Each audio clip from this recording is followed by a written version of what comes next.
Hello, I'm Kat. Welcome to my Tekken Blood Vengeance review. And I use that term very loosely because really I'm just going to ramble on about a few random things and mainly talk about Jin being in the movie. So, I really liked this movie. I left very happy because I only had two things that I really, really wanted, and both of them came true, so I was really happy. I went to this movie for one reason and one reason only. I wanted to see Jin, and I wanted to see any possible devil Jin. I'm not going to describe the movie at length.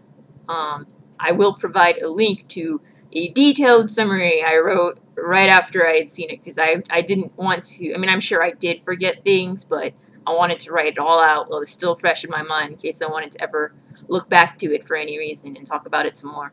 So, but I'll provide a link if you really want to know what actually happened. Those of you who are not in the United States or didn't get a chance to see it because you were busy or whatever reason, and you actually want to know what happened. This review will have spoilers. Big ones. So keep that in mind. Alright, so the movie starts off with an Anna versus Nina fight, and some of it made me laugh, but for the most part I thought it was pretty cool. And then I saw Nina off talking to Jin, so I was of course happy because I was like, yay, Jin! Although it seemed like they were purposely not trying to show much of his face. At the end, though, when he says, so be it, his eyes flash gold. It was great. After that point, it's a long time before he shows up again. So, the character Shin Kamiya, I didn't like that there was even going to be another character. So, I really had no interest in him, and as the movie progressed, I continued having no interest and no sympathy for his character. That's it. So, a lot of this movie was about Xiaoyu and Elisa, as expected from what we had seen in the trailers and so forth. Xiaoyu is one of my secondary favorite characters. She's a character I liked, and I've grown a lot more detached to a lot of Tekken characters because I was so frustrated with Tekken 6 and series as a whole, but Xiaoyu is one of those characters that I actually still like, so this worked out nicely for me. And as for Elisa, I guess I've always had mixed feelings on her, and that continued during this movie. They're both cute girls, and while I don't mind cuteness per se, or girliness, sometimes in excess, then I do start to mind. And so, because these two were so heavily featured in the movie, I was getting a little sick of them. I was getting a little annoyed. And at a certain point, I was like, man, Jin's barely in this movie. But lo and behold, Jin eventually showed up. So that was cool. And I was really happy. I mean, after that, a lot of it didn't matter anymore because I was so happy to see him there.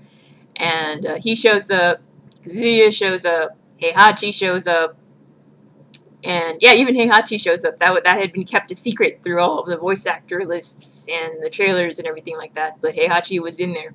So we got this I thought it was really awesome three-way Mishima fight, and I loved it.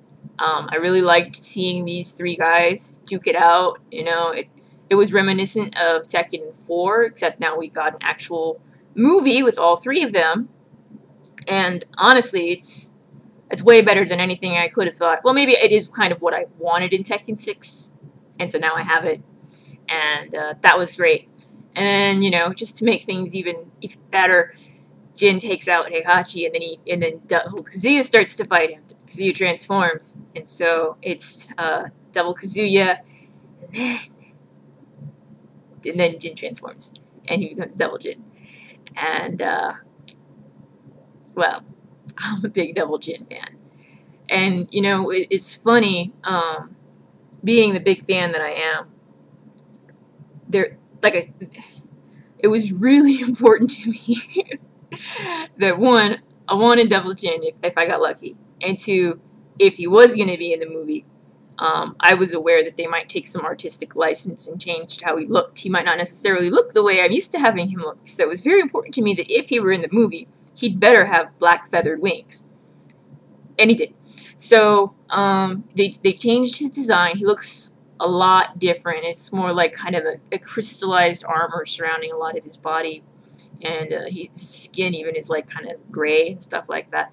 But in any case, I got Devil Jin. First he was all like wild and crazy, and then he became much more contained and controlled, and it was Jin speaking through him, and I mean, you have no idea how important that is to me, because Devil Jin, because he's such a crazy monster character, and because he's a video game character too, he doesn't get many lines, because, I mean, he's already got Jin around. So he doesn't actually get to say much, even if his counterpart does. So, and you could say, well, a lot of this was more like Jin talking. Well, yeah, whatever, I'll take it. So, so I was ecstatic, really. I mean, it was, I wasn't ecstatic at the time, because I was just kind of trying to take it in, just like, you know, even trying to decide then and there, do I like this? I don't know, I'm not sure, it looks different, but he's got the wings, that's what's important.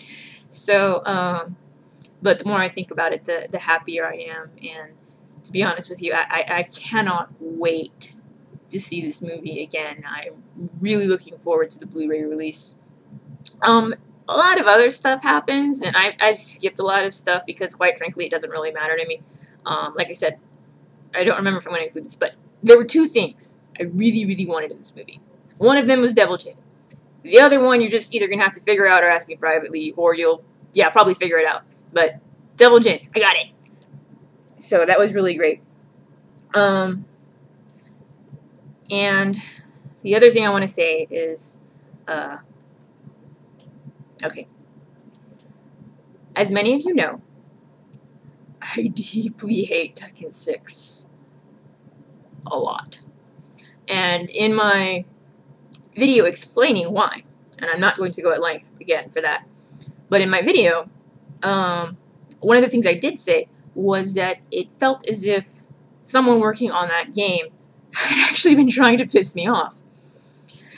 And with this movie, it's the opposite. It's like, just as I felt that way about Tekken 6, I feel as if someone making this movie was doing it for me. Like, it was catering to me. It gave me the two things I wanted most. And I'm stunned. I cannot believe it.